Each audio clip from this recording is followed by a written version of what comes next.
Selamat pagi Prof. Sugeng, saya Terence dari 2PMNA, NIM 312024-082. Hari ini saya akan menjelaskan presentasi tentang tugas Prof. Sugeng, yaitu tentang kebijakan moneter. Daftar isi, yang pertama ada pengertian, yang kedua tujuan, yang ketiga kesimpulan instrumen, yang keempat jenis-jenis, yang kelima dampak dan tantangan, yang keenam kesimpulan. Masuk ke pendahuluan, kebijakan moneter merupakan salah satu instrumen utama pemerintah dan bank sentral dalam menjaga stabilitas perekonomian melalui pengendalian jumlah uang beredar dan tingkat suku bunga. Pemerintah berupaya mencapai tujuan-tujuan makroekonomi seperti pengendalian inflasi, stabilitas nilai tukar, dan pertumbuhan ekonomi berkelanjutan. Makalah ini akan membahas secara komprehensif konsep dan peran kebijakan moneter dalam perekonomian. Pengertian kebijakan moneter. Kebijakan moneter adalah serangkaian kebijakan dan tindakan otoritas moneter, terutama bank sentral, untuk mengatur jumlah uang beredar dan tingkat suku bunga guna mempengaruhi perekonomian agar sesuai sasaran makroekonomi. Di Indonesia, otoritas moneter ini adalah Bank Indonesia. Masuk ke tujuan, kebijakan moneter memiliki beberapa tujuan, antara lain menjaga stabilitas harga atau mengendalikan inflasi agar tetap rendah dan stabil. Yang kedua, mendukung pertumbuhan ekonomi secara berkelanjutan. Yang ketiga, menciptakan kesempatan kerja agar tingkat pengangguran menurun. Yang keempat, stabilitas nilai tukar rupiah untuk memperkuat kepercayaan investor. Masuk ke instrumen, berikut instrumen-instrumen utama kebijakan moneter.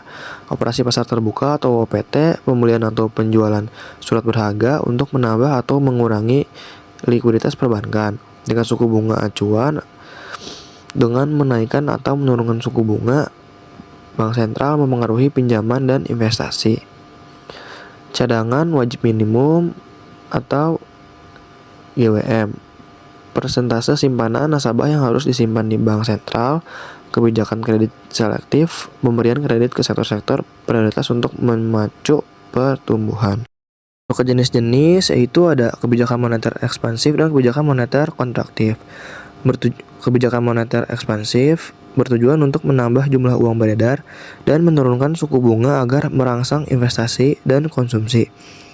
Kebijakan moneter kontraktif bertujuan untuk mengurangi jumlah uang beredar dan menaikkan suku bunga agar menekan inflasi dan mengurangi permintaan agregat.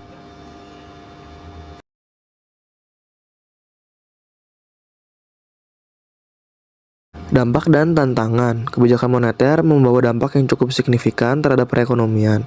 Jika diterapkan secara tepat, inflasi bisa ditekan dan perekonomian tumbuh stabil. Namun terdapat tantangan seperti perubahan permintaan global, gejolak harga komoditas, serta respon pasar yang terkadang sulit diprediksi.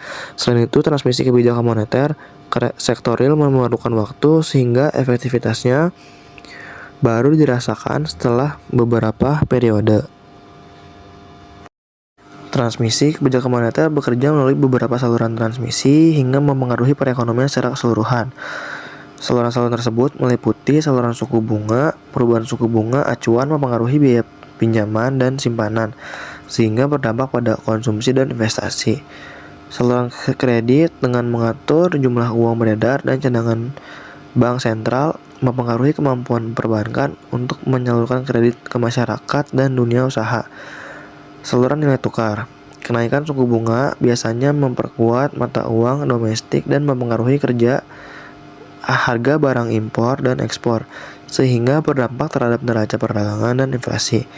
Saluran ekspektasi, persepsi masyarakat dan pelaku pasar terhadap kebijakan bank sentral akan mempengaruhi pengambilan keputusan mereka baik dalam investasi maupun konsumsi.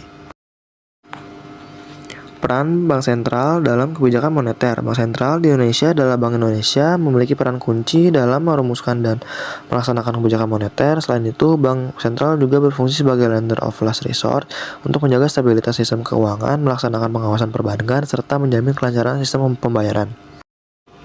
Kesimpulan, kebijakan moneter merupakan instrumen penting dalam pengelolaan perekonomian, terutama dalam menjaga stabilitas harga dan memacu pertumbuhan ekonomi dengan menggunakan instrumen-instrumen yang tepat dan menyesuaikan jenis kebijakan sesuai kondisi perekonomian. Bank sentral dapat mencapai tujuan makroekonomi secara lebih efektif. Namun, tantangan-tantangan global dan domestik harus dihadapi agar kebijakan moneter tetap relevan dan efektif. Sekian presentasi dari saya. Terima kasih.